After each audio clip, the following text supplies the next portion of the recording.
Namaku Awan, setidaknya, itu nama yang mereka panggil setiap hari oleh rekan kerja, tetangga, keluargaku, dan tentu saja Nara, istriku. Di mata mereka, aku adalah definisi keberhasilan, manajer pemasaran di sebuah perusahaan besar, tinggal di rumah minimalis bergaya Skandinavia, punya istri yang lembut, senyuman ramah, dan kata-kata motivasi yang sering mereka kutip dari media sosialku lucu. Ya, betapa mudahnya orang tertipu oleh pencitraan, padahal, sesungguhnya, aku sudah lama tak mengenal siapa aku yang sebenarnya. Pagi ini, seperti pagi-pagi lainnya, aku duduk di meja makan yang rapi.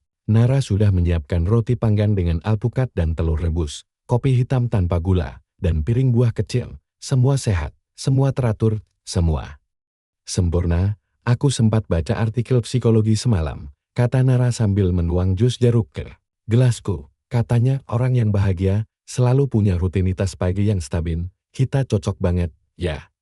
Aku tersenyum. Itu saja, karena kalau aku bicara, aku takut suaraku akan terdengar janggal. Aku takut.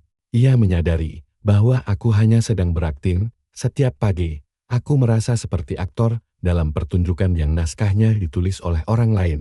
Tertawa saat diminta tertawa, memuji saat diminta memuji, menjadi versi terbaik dari diriku menurut standar dunia luar. Di kantor, aku tidak berbeda. Pak Kawan, pitch kemarin keren banget. Boleh minta pendapat? Wah, Pak Kawan memang inspiratif. Aku hanya mengangguk, memberi sedikit lelucon ringan, lalu masuk ke ruanganku. Pintu kututup perlahan, dan di baliknya aku sering menarik napas dalam-dalam, seolah berharap udara bisa menyingkirkan kehampaan yang mulai menyatu dengan tubuhku. Aku tidak bahagia, tapi aku tidak bisa menunjukkannya, karena di dunia ini, siapa yang mau mendengar keluhan dari seseorang yang hidupnya terlihat ideal? Siapa yang percaya bahwa orang yang punya segalanya bisa merasa kosong? Sore hari, aku duduk di balkon sendirian, matahari mulai tenggelam, langit berubah jingga. Di seberang, kulihat anak kecil bermain sepeda, terjatuh, lalu tertawa. Entah kenapa, pemandangan sederhana itu menusuk hati. Aku mencoba mengingat, kapan terakhir kali aku tertawa seperti itu? Tertawa tanpa alasan, tertawa tanpa harus memberi penjelasan. Kupandangi diriku sendiri lewat pantulan kaca jendela, kemeja licin, senyum kaku, mata lelah yang tak bisa disembunyikan lagi. Siapa dia? Aku tidak tahu, yang pasti, aku bukan dia. Dan sejak saat itu, aku mulai merasa, mungkin, awan yang mereka kenal harus segera pergi. Pikiran itu bergaung dalam kepalaku semalaman. Seperti gema yang tak bisa dibungkam, aku menatap langit-langit kamar dalam gelap. Di sampingku, Nara tidur dengan tenang. Wajahnya damai, nafasnya teratur. Ia tidak tahu bahwa seseorang di sebelahnya sedang remuk pelan-pelan, seperti bangunan yang retak dari dalam tak terlihat, tapi nyaris roboh. Aku bangun tanpa alasan. Sekadar ingin keluar dari ranjang, dari kamar, dari kehidupan yang tak lagi terasa seperti milikku. Kakiku membawaku ke meja kerja, kubuka laptop, menatap folder bernama presentasi final Q3, tapi yang kulihat justru pantulan diriku di layar hitam. Ada jeda sunyi di antara kami berdua, aku dan pantulan itu. Tatapannya kosong, tidak tajam, tidak teduh, hanya kosong, seperti rumah tua yang pintunya terbuka tapi tak ada siapa-siapa di dalamnya. Kenapa aku hidup seperti ini? Kenapa aku tidak pernah benar-benar memilih? Keesokan harinya, di ruang makan, Nara bicara panjang tentang rencana liburan akhir tahun. Ia ingin ke Ubud, menyewa villa kecil di pinggir sawah, katanya. Kita butuh detoks dari dunia luar, Kinat. Kalau kita bisa ke sana, udara segar, jauh dari kebisingan, katanya sambil menyuap nasi merah dengan tahu kukus. Aku mengangguk. Pelan, tapi di dalam pikiranku, aku membatin, aku tidak butuh liburan, aku butuh kebebasan di kantor. Suasana tak berbeda, rapat, tertawa, presentasi, sorak tepuk tangan. Tapi saat aku berdiri di depan layar besar menjelaskan strategi branding, satu kalimat tiba-tiba keluar dari mulutku, tanpa kupikirkan. Kadang, hal yang paling merusak brand adalah ketika kita terlalu berusaha jadi apa yang orang lain mau. Ruangan mendadak sunyi sesaat, semua menatapku. Aku tersenyum seolah itu bagian dari materi, padahal itu bukan untuk mereka itu. Untuk diriku sendiri, hari itu aku pulang lebih awal, kataku pada sekretaris, ada urusan keluarga. Padahal urusan sebenarnya ada di dalam dadaku, sebuah Kekacauan yang sudah terlalu lama diredam di rumah. Aku duduk di depan cermin besar, kurai kemeja yang kukenakan setiap hari, dan aku mulai membukanya satu persatu, kancing demi kancing. Seakan aku sedang melucuti lapisan diriku yang selama ini tak pernah benar-benar kubukan, kupandangi wajahku sendiri. Lama sunyi, tak ada musik, tak ada suara, hanya isak napas yang kutahan sejak bertahun-tahun lalu. Untuk pertama kalinya, aku mengucapkan sebuah kalimat. Dengan jujur, dengan suara kecil, tapi utuh, aku lelah menjadi tokoh utama dalam cerita yang bukan milikku. Dan malam itu, di dalam diam, aku mulai merasakan sesuatu yang asing tapi melegakan. Keinginan untuk melepaskan, itulah perasaan asing yang muncul malam itu, bukan seperti ingin melarikan diri, tapi lebih seperti ingin pulang. Pulang ke diri sendiri, diri yang sudah lama hilang entah di mana. Tapi bagaimana caranya melepaskan sesuatu yang sudah melekat begitu lama? Bagaimana aku bisa menghapus kehidupan yang dibangun dengan kerja keras, tawa pura-pura, dan pengakuan dari orang-orang yang bahkan tak benar-benar mengenalku? Pagi itu, aku tidak bangun dengan semangat seperti biasanya. Rutinitas pagi terasa seperti rangkaian tugas yang harus diselesaikan, bukan pilihan yang ingin dijalani. Nara masih semangat bicara soal villa di Ubud, soal potensi promosi yang katanya akan kudapat bulan depan, soal hidup yang katanya nyaris sempurna. Tapi aku hanya diam, karena semua kata terasa seperti bisikan dari dunia yang tak lagi kukenal. Di mobil, aku duduk lama sebelum menyalakan mesin. Kupandangi setir, dashboard, dan bayanganku sendiri di kaca spion. Entah mengapa, hari itu aku tidak pergi ke kantor. Aku menyusuri jalanan kota, tanpa arah, hanya ingin menjauh dari gedung-gedung yang menyebutku hebat, dari orang-orang yang menyapaku dengan senyum palsu, dari versi diriku yang kubentuk demi membuat semua orang bangga kecuali diriku sendiri. Tanpa sadar, aku berhenti di sebuah taman tua. Bukan taman populer, tak ada bangku mawar atau air mancur. Hanya tanah berumput, pohon besar, dan suara angin yang menggesek di daunan. Di sana, aku duduk di bawah pohon, sendirian. Lalu seseorang muncul, seorang pria tua, berjaket lusuh, rambut putih, dan mata yang teduh. Ia duduk di bangku seberang, menatapku. Lalu tersenyum, tidak sok kenal, tidak menghakimi, hanya mengerti, sedang mencari sesuatu. Tanyanya pelan, aku tak menjawab, tapi ia melanjutkan. Aku dulu juga begitu, berlari, meninggalkan semuanya, sampai sadar, yang ingin kutinggalkan, hidupku, tapi diriku yang palsu. Aku mendongak perlahan. Kau pernah merasa seperti bukan dirimu sendiri? Ia tertawa pelan, setiap hari. Sampai akhirnya aku sadar, kita tidak hidup untuk menjadi cermin bagi orang lain. Kalimat itu menghantamku lebih keras daripada semua rapat motivasi yang pernah kuhadiri. Aku ingin bertanya lebih banyak, tapi saat aku mengalihkan pandangan sebentar, pria itu sudah tak ada. Bangku tempat ia duduk kosong, seolah ia tak pernah ada, atau mungkin hanya hadir di saat aku sangat membutuhkannya. Sore itu, aku menulis satu kalimat di buku catatanku yang selama ini hanya dipakai untuk strategi pemasaran. Aku ingin menjadi seseorang yang bisa kutemui di cermin dan kusapa dengan jujur. Dan sejak kalimat itu kutulis, aku tahu hidupku tak akan pernah sama lagi. Aku menulis itu dengan tangan gemetar, seolah tubuhku sudah tahu sesuatu akan pecah sebelum aku benar-benar mengakuinya. Dan memang, yang terjadi keesokan harinya bukan perubahan yang kutakutkan, tapi kehancuran yang tak pernah kubayangkan. Hari itu dimulai seperti biasa, tapi entah mengapa, ada udara aneh di rumah, seperti tenang yang dipaksa. Nara tidak banyak bicara, ia hanya meletakkan roti panggang di meja, lalu duduk menatap layar ponselnya. Biasanya ia cerewet soal rencana harian, soal aktivitas, soal makanan sehat. Tapi pagi itu, ia seperti bayangan dirinya sendiri.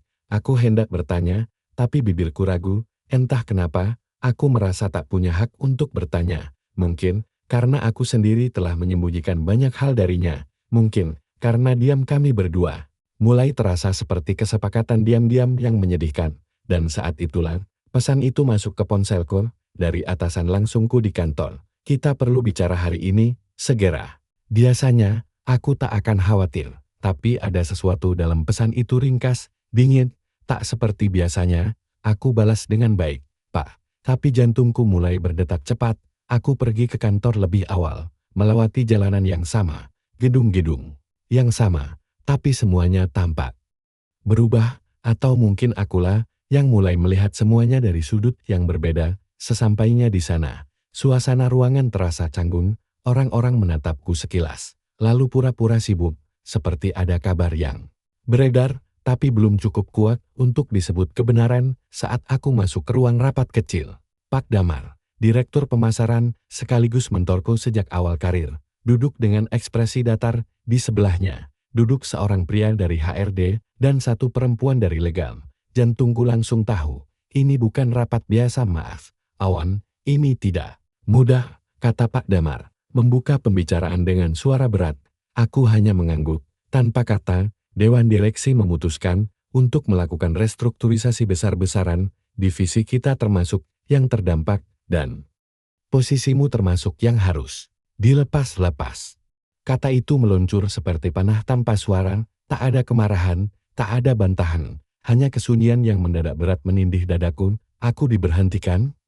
Tanyaku pelan, bahkan suaraku sendiri terdengar asing. Bukan karena performa, kata pria HRD buru-buru. Ini murni keputusan strategis, kamu tetap akan dapat kompensasi. Dan telingaku berhenti mendengar, dunia tiba-tiba seperti bergeser setengah inci dari porosnya. Aku hanya duduk di sana, masih tersenyum kecil. Karena refleks.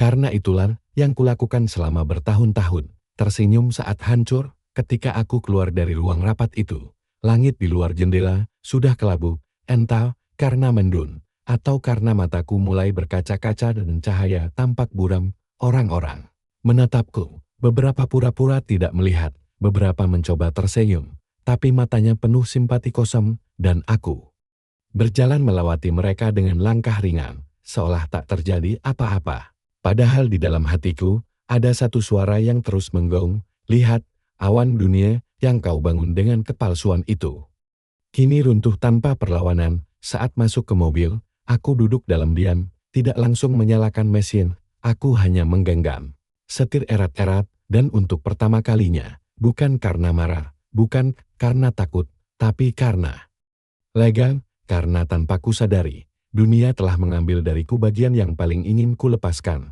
pekerjaan yang tak lagi ku nikmati, identitas palsu yang kupertahankan demi validasi. Tapi di balik kelegaan itu, muncul pertanyaan yang lebih besar, kalau bukan itu semua, lalu siapa aku?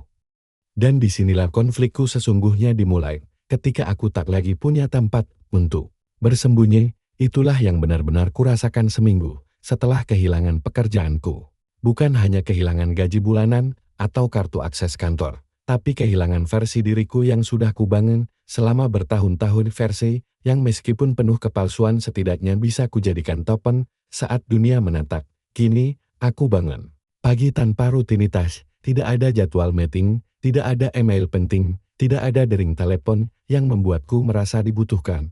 Ponselku sunyi, notifikasi nyaris tak ada. Grup kantor yang dulu riuh, kini hanya menampilkan percakapan tanpa namaku di dalamnya. Aku mengamati dari layar, seperti menonton sebuah pesta yang pernah kumasuki. Tapi kini tak lagi kundang, dan perlahan, aku mulai merasa tak terlihat. Nara awalnya masih bersikap tenang. Ia tetap membuat sarapan, tetap menatapku dengan senyum hangat, tapi aku tahu, ia sedang menghitung sesuatu di dalam pikirannya. Mungkin tabungan, mungkin waktu, mungkin batas sabarnya. Hari itu, kami duduk berhadapan di meja makan. Ia mencoba membuka pembicaraan dengan hati-hati, seperti seseorang yang melangkah di atas lantai kaca. Kamu masih oke kan? Tanyanya pelan. Aku mengangguk, tapi anggukan itu tak meyakinkan siapapun, termasuk aku sendiri. Kita bisa cari solusi bareng, lanjutnya. Kamu bisa mulai dari hal kecil, atau mungkin ambil proyek freelance. Kata-katanya manis, tapi aku tahu itu hanya bentuk kepanikan yang dibungkus kasih sayang, dan yang lebih menyakitkan, aku tidak punya jawaban. Karena sesungguhnya, aku bukan hanya kehilangan pekerjaan, aku kehilangan arah. Setelah makan, aku masuk kamar dan membuka lemari. Kemeja-kemeja kantor masih tergantung rapi, sepatu pantofel mengkilap masih berjejer. Tapi semuanya terasa seperti kostum panggung dari pertunjukan yang sudah dibubarkan. Aku mendadak ingin keluar rumah, menjauh, menyendiri. Aku pergi ke sebuah kedai kopi kecil yang dulu sering kudatangi saat kuliah. Tempat itu belum berubah, tapi aku telah jauh berbeda. Aku duduk di sudut, memesan kopi hitam, dan di sana, tanpa sengaja, aku mendengar dua orang muda berbicara di meja sebelah.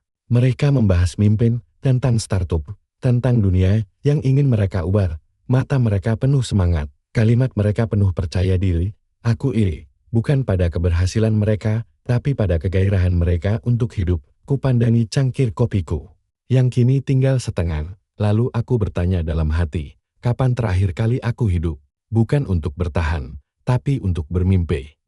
Dan tiba-tiba aku sadar, aku sudah lama tidak bermimpi. Aku terlalu sibuk memanjat tangga yang disediakan orang lain, sampai lupa apakah tangga itu mengarah ke tempat yang benar. Malam itu, aku pulang. Dalam diam, Nara sudah tidur rumah tenang, tapi dadaku dipenuhi suara-suara yang tak mau berhenti, dan di antara suara-suara itu, muncul satu pertanyaan yang mulai menggema lebih kencang daripada yang lain.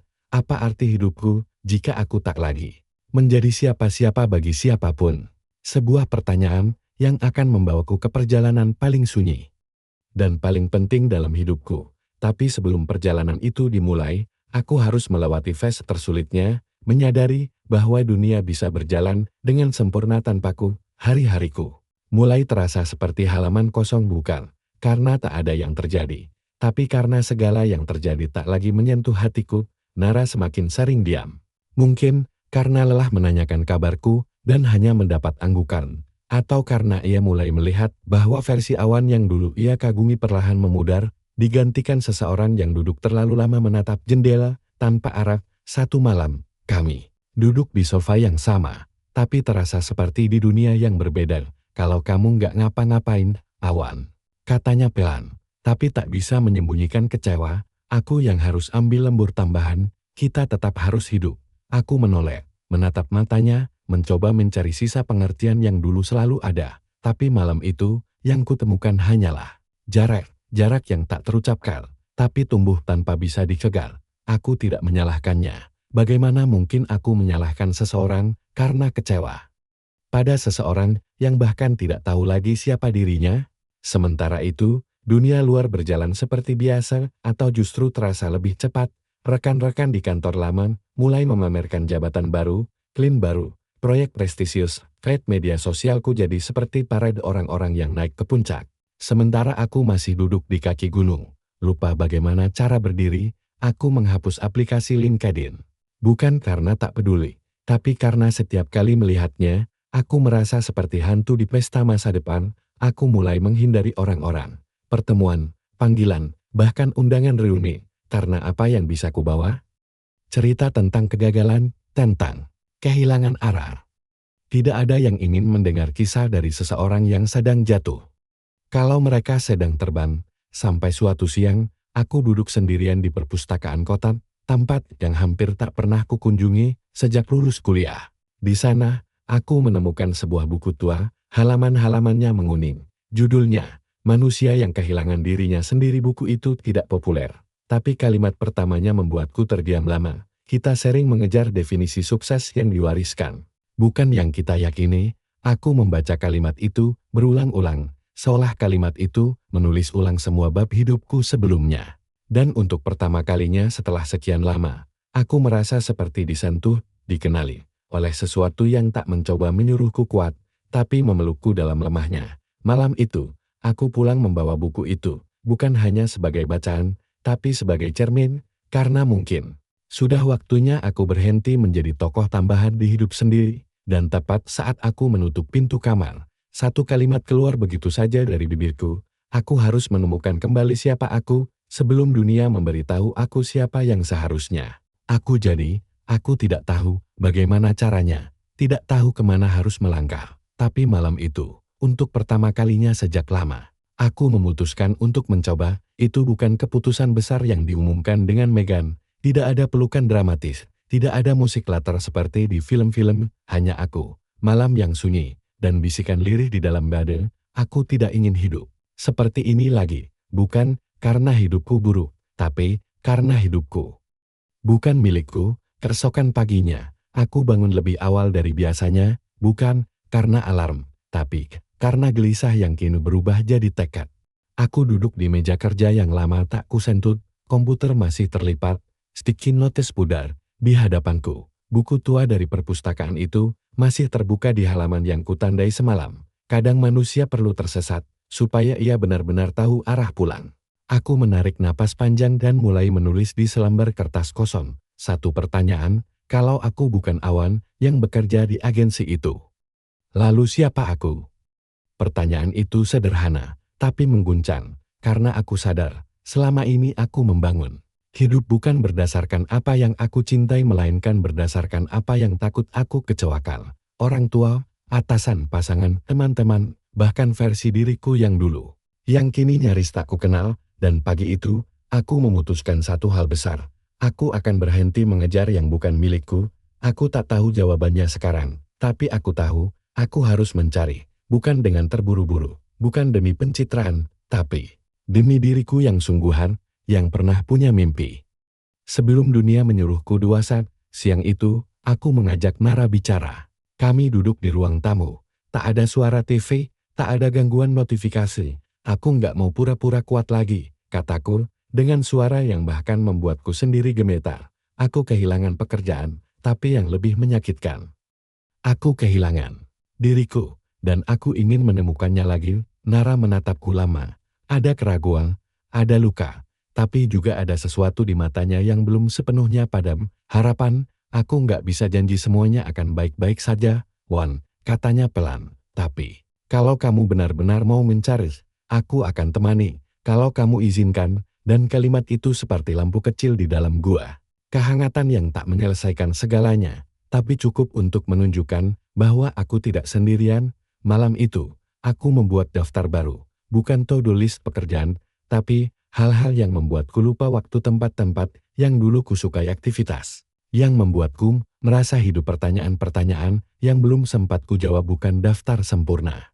Tapi itulah langkah pertamaku, langkah kecil menuju hidup yang kutulis ulang dari awal. Dan sebelum tidur, aku berdiri di depan cermin, kutatap diriku, mataku masih lelah, wajahku masih bingung. Tapi untuk pertama kalinya, dalam waktu yang lama, aku bisa menyapanya dengan tulus. Halo, Awan, aku rindu.